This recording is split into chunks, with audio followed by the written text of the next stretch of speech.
Last year, the home became our fortress, shielding us from the coronavirus pandemic, and at the same time, it confined us from experiencing the social interactions that we're used to. This has not only impacted us physically, but has taken an emotional toll on the way we engage with others. It increasingly looks like the virus will remain with us for the best part of 2021. And as transmissions won't completely stop, even with the vaccine rollout, we turn to experts to ask what we as a society should expect in daily life and what work would look like this year. And for this, joining me is Alan Furr, Professor Emeritus of Sociology at Auburn University. Welcome to the show. Lovely to see you today. Thanks for having me. We also have Jean-Nicolas Reit, Assistant Professor of Organisational Behaviour at McGill University. It's lovely to see you as well. How are you today? I'm great. Thank you very much for having me. Well, let's go straight into the discussion, starting with you, Dr. Furr, joining us from North Carolina. So how has really moving interactions online in the year of 2020 really affected people's close relationships and also their broader social networks? Well, I think we have to assume that all social relationships have been affected. Everything that's social has been disrupted. It has been changed. We've had to accommodate, adapt, and adjust. For some, I think the changes have come more easily. Many people were already meeting online and establishing relationships online and through distance. But I think for others, it's been very frustrating. Many are experiencing losses of relationships and activities that they used to enjoy and were very much a part of their lives. So I think for many, it's been a source of frustration, feeling confined and lonely. Economic situations may worsen some of the online society that we're living now. So it's created its own kinds of stress. And we've heard people having trouble in relationships with family and friends over perceptions of safety, of how close can we get?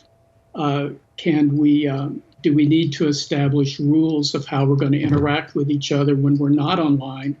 And are we willing to replace our regular relationships, our normal relationships, with distance and online relationships? So I think it's had a tremendous effect on most everything we do socially. And for many, it's really made us question how we're going to have all these communication technologies in our lives, especially if it's something that we felt was more of a barrier to communication rather than enabling it. Some people have done very well, of course, and well, especially when it comes to work, Dr. Reit, some say that digitalization has really helped people manage their work-life balance because they can just work from home and just get off on time. But then for others, they say it's really just blurred the boundaries because they don't know when the work stops and, relaxation begins. What are your views on this? My view is it's a bit of both. I think, what we're experiencing right now is very, very different from 30 years of research that we have on remote work. It's very wild, people are at home and they have their kids and, there's a lot of uncertainty. And so all of the research we have, from remote work doesn't fit with that. And so I think, we know now, companies know that as well, those who have telework programs or remote work programs, that you need to provide a framework for employees to have possibilities to limit, the boundaries between work and home. And so I'm thinking, for example, a lot of employees right now don't have a specific office where they can work. And so they work from their living room. This is not something that happens in remote work programs. When a remote work program is organized by a company, they have you typically have an office that's closed. So there is a blurring, but if this stays long term, it's going to be better. People will have ways of recreating these boundaries. Now, Dr. Furr, during the course of this pandemic, many people around the world, they have been confined to their homes, and that's really become, both at the same time, sort of their fortress and their prison as well. And meanwhile, they're trying to make the best out of it. Home decorations and furniture sales, they've gone off the charts, and we're expecting to spend more and more time at home and base most of our activities, whether they're social or for work, all from the home. Do you think this is a trend that's mostly set to continue? We'd like to think that our home is a haven in a heartless world where we can go to have a safe place, a safe harbor. But in reality, we bring our problems of the world, the problems we encounter out in the world and society, we bring those home with us.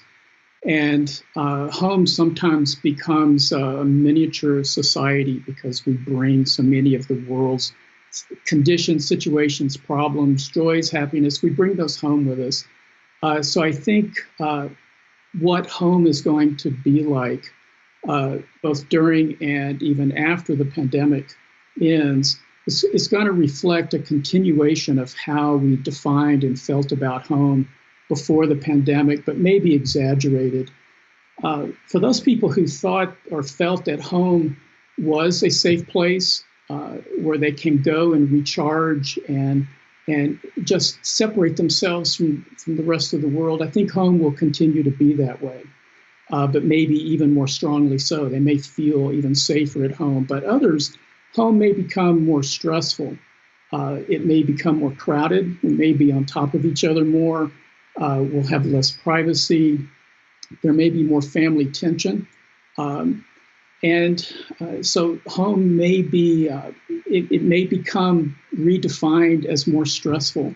And then for others, the boundaries that separate home from work and home and school, those boundaries are going to be less clear. So we're not going to know home as home, but home is going to be both home and work. So it's going to there's going to be a greater sense of just problems in continuity, I think, in the boundaries of home. Now, Dr. Raitt, speaking of work, do you think remote work, if this continues, is it going to really take a toll on the sort of bonds that we think creates synergy and productivity within organisations and also strengthens our social unity as a society? So it's a really interesting question, and it's definitely something that the CEOs all around the world are asking themselves. I do a lot of research on what CEOs tell their investors, and so I track thousands of companies on NASDAQ and the New York Stock Exchange. And what you see is that some companies that are more traditional, the CEOs are saying, we need to have some sort of a hybrid solution because we're going to lose our culture. Sometimes you wonder what they mean by that. Is it just a water cooler or something else? But what you see is that the companies that are more in technology, they're actually a lot more likely to say that culture is part of their DNA. And because they say that, they're likely to find more hybrid ways of working and more flexible ways of working. And I think culture or the synergy doesn't have to be related to a space. I think it's really how you want to define it. So a lot of organizations have defined it as relying on a space, but more modern organizations in tech, for example, they're not really bothered by that.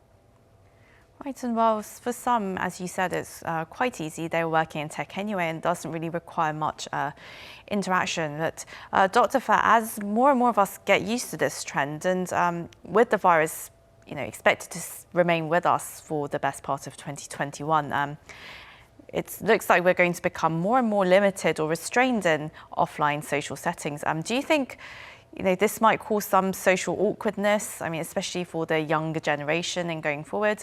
Or are they just simply going to, just come out of it very strong and just do as they did with this heavily digitalized life? Well, it depends on which question you're asking. I think you can approach that question from many different directions. Of course, younger people are more accustomed, they're used to working with these technologies. They learned to type before they could write. So they're much more comfortable than maybe parents and grandparents' generations. But the question is does the online and digital replace the face-to-face and direct social connections?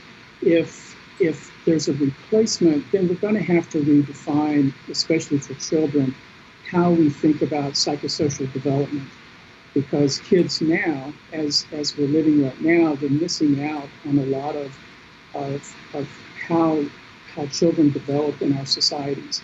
Not only are they missing some of the rituals of childhood, but they're missing out on developmental aspects of childhood and adolescence. They're not having a chance to explore themselves and their values and their ethics with other children. They're not learning how to interact with other people as much online as they would if they were with them in a classroom or just playing in their yards and at playgrounds. So I think children especially are handling it okay, but they are missing so much of how we have expected children to develop and to grow and to mature. If there's a replacement, then we'll have to adjust to that and change expectations of how children grow and develop. Right, it seems that children these days, they were just born texting, it seems, just looking at my nephew. Yes. But well, as the rest of us go mostly online as well, and we become rather restrained in offline settings, do you think this will just make us more socially awkward, Dr. Furr? Do you think it might make us a bit more self-centered and perhaps less empathetic towards people? Well, it's very possible. The more we retreat to ourselves, and the more that we're disconnected from other people, yes, there is a risk of narcissism. There is a risk of not learning how to negotiate everyday life with other people. It may challenge some of the rules that we've been living by for a long time. So yes, it could make us awkward in that we're just not going to have the experience of dealing with conflict, of making friends, of just sharing life experiences together, because we've created, out of necessity of the pandemic, we've had to create this distant connections to each other. And the rules of interacting online are very different than interacting face to face. So if this goes on for a long time, then I think we could see some relationship differences over the next few years. We could see bonding and attachments being affected. How? I don't know yet, but they could be disrupted. And that's something that psychologists, social workers, physicians probably ought to keep an eye on, and teachers as well, keep an eye on to see if children who have experienced this crisis at very critical stages of life, if this is indeed affecting how they relate to each other and relate to adults. And Dr. Raitt, as modern societies, for the most part, most social interactions do take place in the workplace, and some employees do prefer to be at work physically, and they really miss those water cooler talks that you were talking about previously. And how can people really keep motivated and continue networking and engaging with people in a way that really fulfills their need to interact with others? So if you look at how companies are implementing remote work programs and how they're seeing it for the long term, they're not saying, that employees will be forever at home and won't network or anything. What they're saying is that they need to find a hybrid way for things to work. And so I look, for example, at people in real estate who are big CEOs in real estate who are saying, that maybe they need to open more conference centers, so that companies could meet, several times a year without having actual offices, but they could have networking events, or they could all meet together for several events. So I think, this is a pretty unique opportunity for organizations to now redefine how they want to work. We know how we have worked before. I think there's still a lot to explore. And so I think it's pretty exciting. Well, it's a very cliche saying, but really turning crisis into opportunity. And then, as you said, really reflecting back on how organisations do want to go forward, and also socially as well, how social interactions should take place in modern society. Well, for today, this is where we'll have to end the discussion, but that was Alan Furr, Professor Emeritus of Sociology at Albany University, and Jean-Nicolas Raitt, Assistant Professor of Organisational Behaviour at McGill University. Thank you both so much for your time. Happy New Year. Happy New Year. Thank you. And to our viewers, as always, thank you for watching.